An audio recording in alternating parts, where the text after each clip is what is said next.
We bought the house on a Thursday afternoon. The agent kept calling it a once-in-a-lifetime deal, her voice too cheerful, almost rehearsed. I remember the way my wife, Caroline, squeezed my hand when she saw the backyard. Overgrown grass, a crooked swing set, and a walnut tree that must have been older than the town itself. The whole place smelled like dust and cedar, the kind of smell that made you believe in fresh starts. The discount was absurd. 3 bedrooms, 2 baths, a basement, a big yard for half of what similar homes cost. I joked that maybe it was haunted.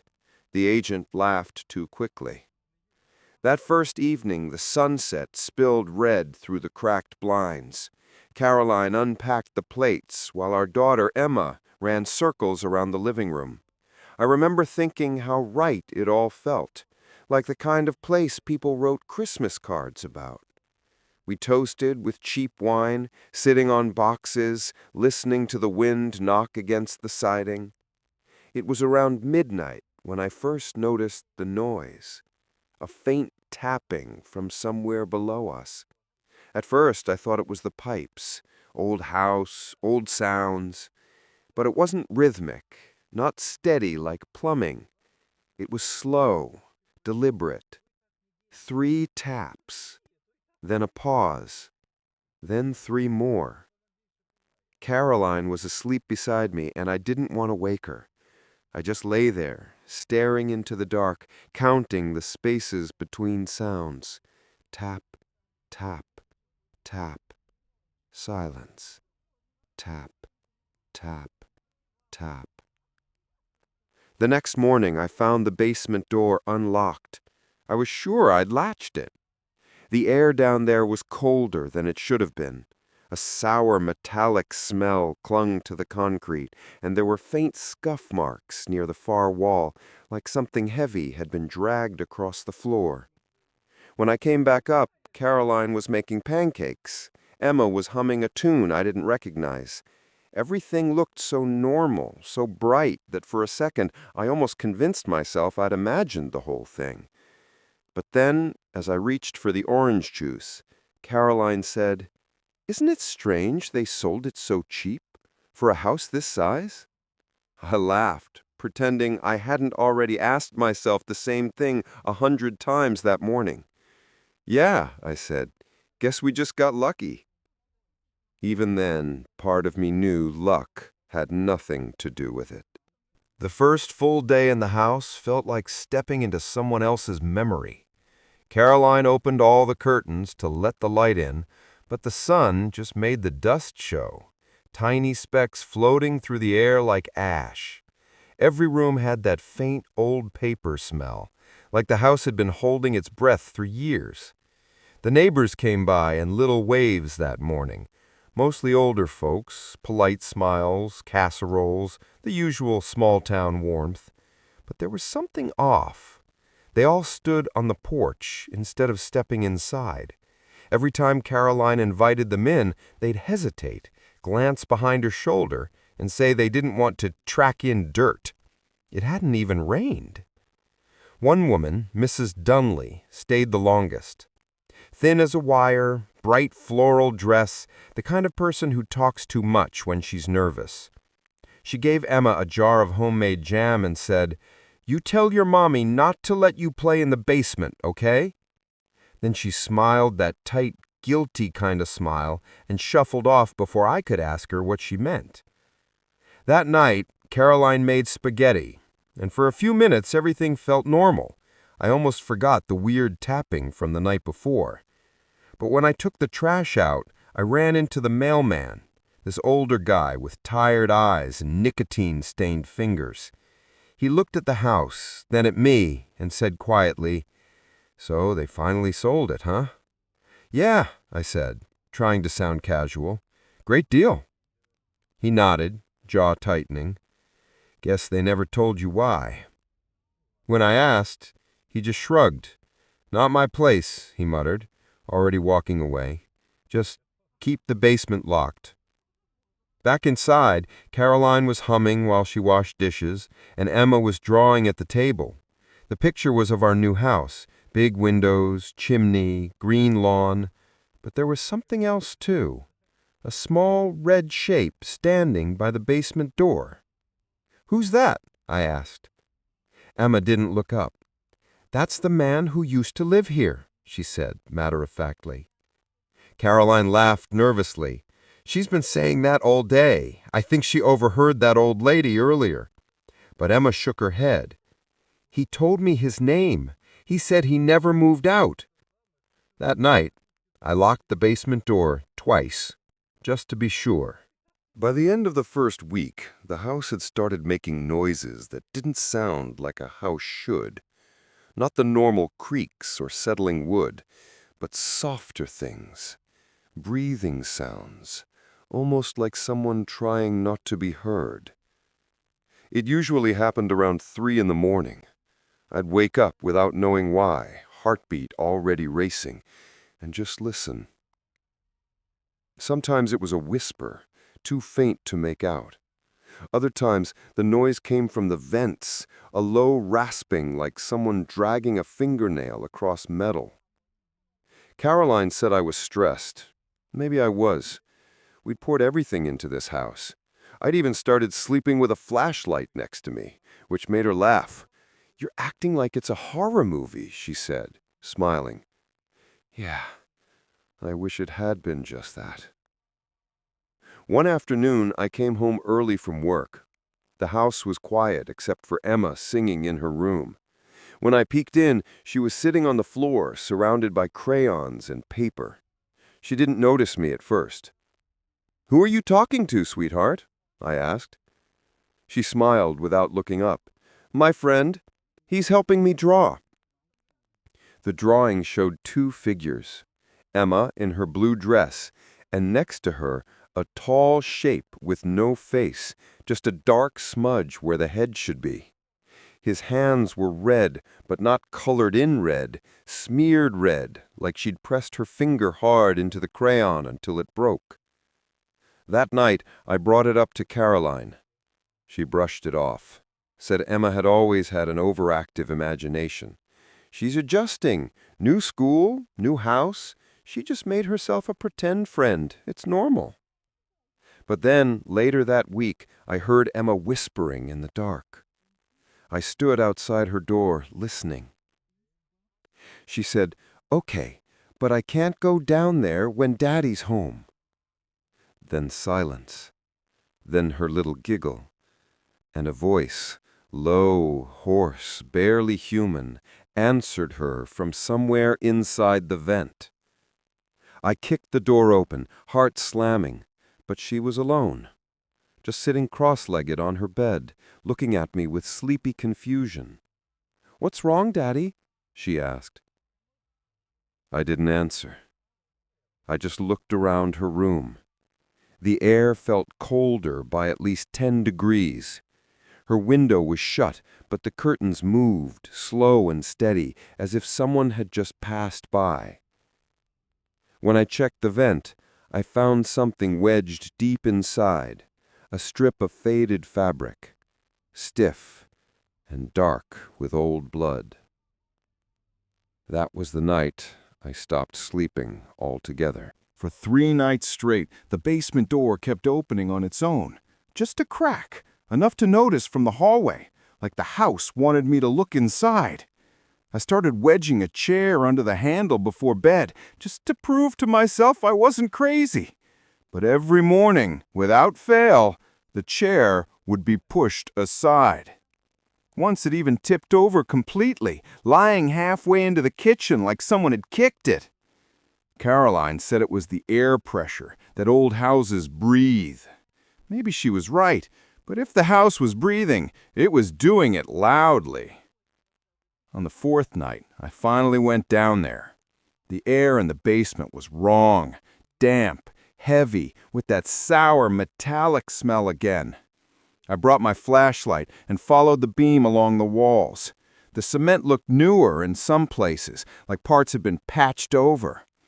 One section near the far corner caught my eye. The surface bulged slightly, as if something underneath was pushing out. I ran my hand along it, The wall felt hollow.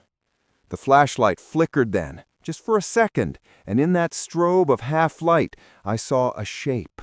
A chair, strapped with leather belts, half buried under a tarp. My throat tightened. When I pulled the tarp back, dust swirled up like smoke. There was a camera tripod nearby, rusted and bent, and next to it, a stack of old Polaroids. I should have stopped there. I should have gone upstairs and called the cops. But I didn't. I picked one up. The first photo showed a woman sitting in that same chair, blindfolded. The second, the same woman, mouth open in a scream, head tilted back. The third, an empty chair. I felt something brush my shoulder, gentle but deliberate, the kind of touch that makes your skin go electric. I turned fast, flashlight trembling, nothing there, just the sound of the beam humming against the damp air. Upstairs, a door slammed hard enough to shake the ceiling. I bolted up the steps, nearly tripping on the last one. Caroline was in the hallway, pale, clutching Emma. "What happened?" I gasped. Her voice shook. "Emma was standing by the basement door again. She said someone was calling her name." I looked down at the Polaroid still in my hand. They felt warm, almost pulsing. That night, I nailed the basement door shut. But around 3 a.m., I woke to the sound of hammering, slow, deliberate, coming from the other side. I called the realtor the next morning. She didn't pick up. I left a message, tried to keep my voice calm. Just said there were structural issues with the basement and I needed some background info on the house. She never called back. So I drove down to the county records office instead. The woman at the front desk was kind in that distant, bureaucratic way. She asked for the property address, typed something into the computer, and froze. Her expression changed, like she suddenly regretted knowing whatever she'd just seen. "Do you happen to know who owned it before you?" she asked. I shook my head. Just said the bank had repossessed it. She hesitated, lowered her voice. "Sir, that property was seized as part of an investigation back in 2003. It's public record, but it's not something most people would want to read." When I pressed her, she printed a few pages and slid them across the counter. "Take these," she said quietly, "and maybe don't go back there tonight." The papers were from old police reports, crime scene logs, interviews, partial transcripts. The owner's name was Richard Mallory, 41, worked as a paramedic. No criminal record, no complaints from neighbors. But over 6 years, 8 people had disappeared in the area, all last seen near his address. The reports mentioned a hidden room discovered behind a false wall in the basement. I stopped reading there. My hands were shaking too hard. When I got home, Caroline was in the backyard with Emma. They were planting flowers near the walnut tree. The sun was bright, almost too bright, and for a second it felt like none of it was real, like I'd slipped into some photo of a perfect family I didn't belong to. Caroline saw my face and frowned. "What's wrong?" I told her. Everything. The reports, the hidden room, the chair. She listened, jaw tight, eyes wide. When I finished, she didn't say anything for a long time. Finally, she whispered, "We need to leave." We started packing that night, but Emma wouldn't stop crying. She said her friend didn't want her to go. Said he promised her something, that he'd show her what's under the floor. When I went to check her room later, she was asleep, but her window was open. On the sill, in the thin layer of dust, someone had drawn a little heart. Inside it were 2 letters, written in a child's shaky hand. R plus E. For a while, it felt like the house knew we were trying to leave. every time we started packing, something went wrong. Boxes collapsing, lights flickering, tools disappearing. The air felt thicker, charged, like the house was holding its breath and waiting for us to give up. By the second night, even Caroline admitted it. "It doesn't want us to go," she whispered. She wasn't smiling this time. The noises came back worse than before. The slow tapping had turned into dragging, scraping, like something heavy being pulled across the floor below us. And sometimes, late at night, the Polaroids I'd hidden in the kitchen drawer would move, spread out across the table, as if someone had been looking through them while we slept. Emma stopped eating. She'd sit at the table with her cereal untouched, staring past me, whispering to someone I couldn't see.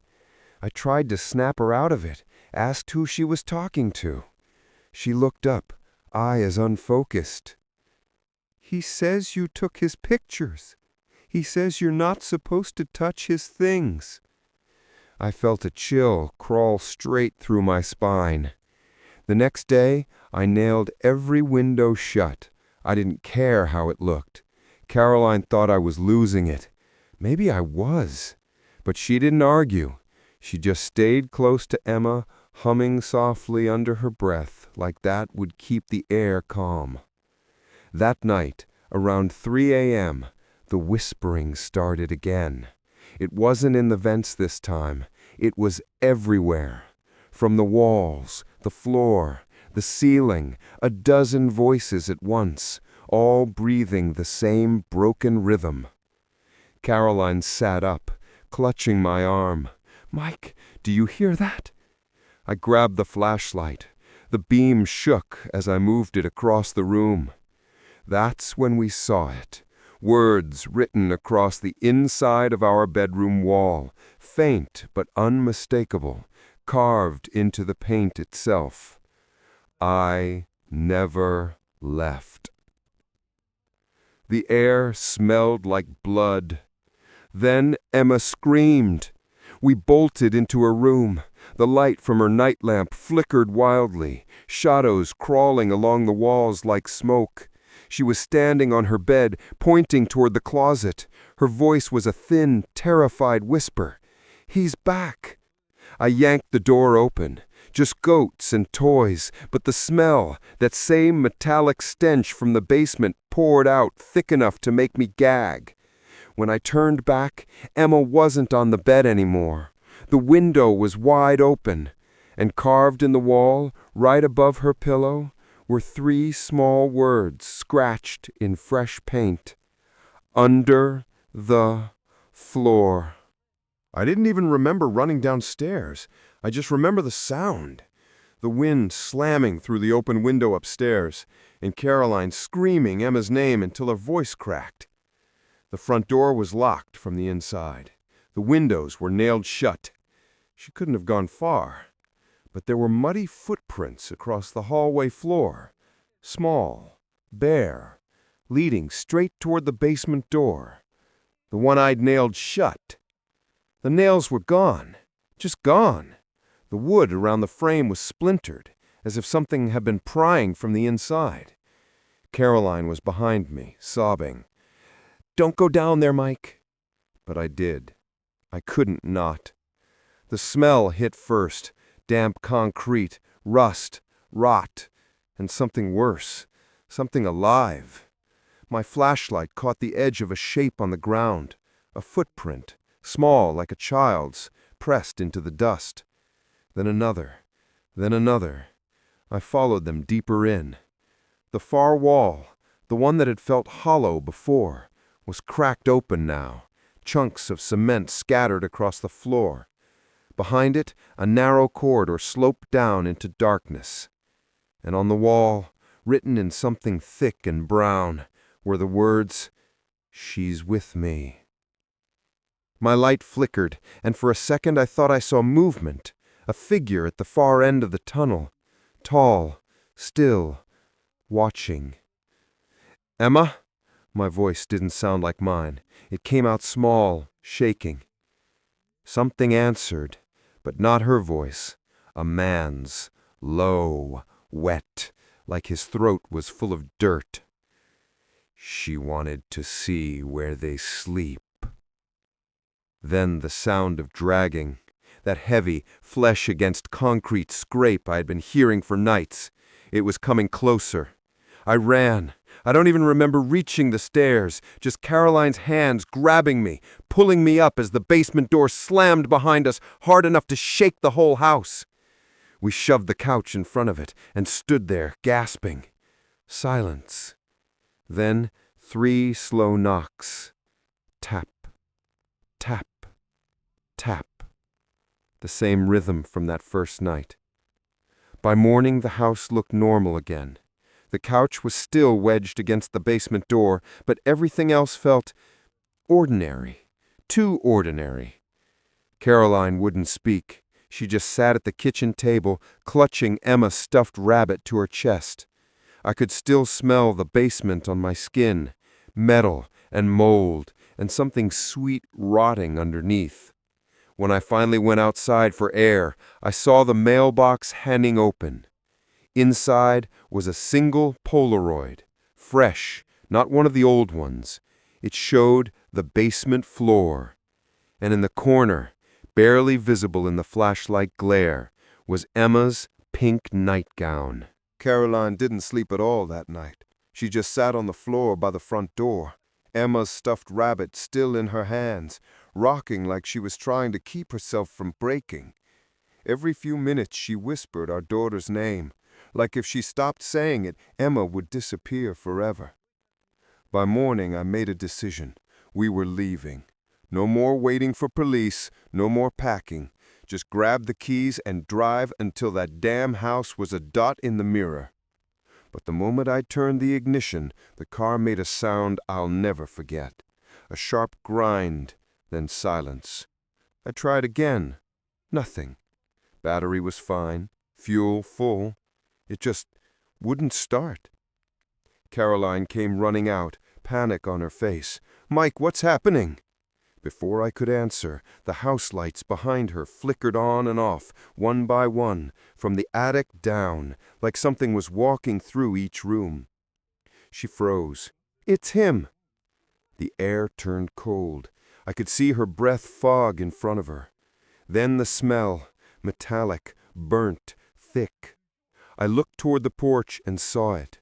Muddy footprints leading out of the house, across the steps, right up to where we were standing. I felt something brush past me, quick and invisible, like static electricity that made every hair on my arm rise. Then we heard it. Emma's laugh. Soft, close, coming from the backyard. Caroline screamed and ran toward it, calling her name. I followed. The grass was wet, cold against my bare feet, and there, under the walnut tree, was Emma's nightgown, folded neatly. Beside it, the dirt looked freshly turned, like someone had been digging. Caroline dropped to her knees, clawing at the soil with her hands. "Emma, baby, answer me!" I grabbed her shoulders, tried to pull her back, but then the ground caved. The hole opened fast, swallowing the dirt, and her hands came back red, slick with something wet that wasn't mud. She screamed and stumbled backward, and I saw it too, a gray, empty face just beneath the surface. Not Emma's. Before I could move, the basement door slammed inside the house. The sound echoed across the yard, low and final. Then came the 3 knocks. Tap, tap, tap. The sound rolled through the ground under our feet, up through the walls of the house, rattling the windows. It didn't stop this time. It grew louder, faster, a pounding, furious rhythm that seemed to come from everywhere at once. Caroline was crying, shaking her head, repeating, "He won't let her go. He won't let her go." I grabbed her and dragged her toward the car again. The dashboard lights flickered, just long enough for the radio to sputter to life. Through the static, a voice whispered, Under the floor, Michael. I don't remember deciding to go back inside. One minute I was standing in the yard, Caroline sobbing beside me, and the next I was at the basement door, the hammer still in my hand. The pounding had stopped. Everything was quiet. Too quiet. The nails I'd driven in days ago were lying on the floor in a perfect line, like someone had carefully set them there. The air coming from the crack beneath the door was cold enough to sting. I pushed it open. The smell hit me like a wall, that mix of metal, rot, and wet stone. The flashlight flickered as I went down the stairs. My own footsteps echoed back wrong, like the basement had grown bigger somehow. The corridor behind the broken wall was wider now, the tunnel deeper. The air pulsed with a low hum, almost like breathing. At the end of the tunnel, the floor dipped into a pit of packed dirt. Tools lay scattered everywhere, an old shovel, a rusted crowbar, and something that looked like a medical bag. I recognized the logo on it, the same one from the police report. Richard Mallory. I started digging. I don't even know why. Maybe I just needed proof, something real, something that could explain everything that had happened. My hands were bleeding by the time I hit the first thing that wasn't dirt. Fabric. It was Emma's blanket. I dropped the shovel. My heart was slamming so hard it hurt. I clawed through the soil, desperate, terrified of what I'd find next. Beneath the blanket was a human shape, small, but not hers. A woman, or what was left of one. Then another. Then another. 7 of them. And in the corner, half buried, was something newer, fresh dirt, not yet settled. I dug with my hands until I found it, a shirt. Mine, the one I'd lost a week ago. And next to it, a Polaroid camera, its last picture still half ejected from the slot. My fingers shook as I pulled it out. The image was blurry, still developing, but I could already see the outline, the basement, the tunnel, and in the center, me, holding the shovel, smiling. The ground trembled beneath me. A voice whispered in my ear, so close I could feel the breath. It told you we'd finish what I started. I turned, and there he was, or what was left of him, the man from the photos. His skin looked like wax, his face wrong in every way, stretched, melted, but those eyes, human enough to know I was looking at something that wanted to be seen. I swung the shovel, screamed, stumbled. I don't remember how I got out, only that Caroline's voice was distant, faint, calling my name from far above. By the time I reached the stairs, the flashlight went dead. I crawled the last few feet in darkness. When I burst into the kitchen, the air was thick with smoke. The oven was on, every burner too, flames climbing the curtains. Caroline was gone. On the floor, beside the open back door, was a trail of small footprints, ash black, leading into the woods. By the time the fire trucks arrived, the house was already half gone. The flames climbed fast. Old wood, dry paint, decades of secrets burning in a single breath. I stood in the driveway, covered in dirt and ash, watching the windows melt. Someone was screaming my name, but it sounded far away, like I was underwater. They found me kneeling by the walnut tree. I remember one of the firefighters, young guy, freckles, calm voice, trying to pull me back while the others sprayed the house. I just kept saying, "They're still inside." But when they went in, they found nothing. No Caroline, no Emma, no bodies at all. The next morning, the sheriff came to talk to me. His name was Harlow. Tall, slow-talking man with the kind of eyes that never looked surprised. He said the fire started in the basement, probably from faulty wiring. But when I told him what I'd seen, the tunnel, the Polaroids, the bodies, he just frowned and said, "Son, there was no tunnel under that foundation. There never was." I didn't argue. I knew what I'd seen. They kept me for questioning for 2 days. By the time I got out, the house was nothing but black timber and twisted metal. A few neighbors stood at the edge of the caution tape, whispering. One woman, Mrs. Dunley, the one with the jam, pressed a hand to her mouth and whispered, "Not again." I asked her what she meant. She just shook her head. "That place don't burn," she said softly. "It just waits." Weeks passed. I stayed in a motel on the edge of town. Couldn't sleep. Every night I'd hear the same 3 knocks in the walls. Tap, tap, tap. The sound followed me. Then, one morning, there was a letter slipped under my door. No return address, just my name and a child's handwriting. Inside was a Polaroid.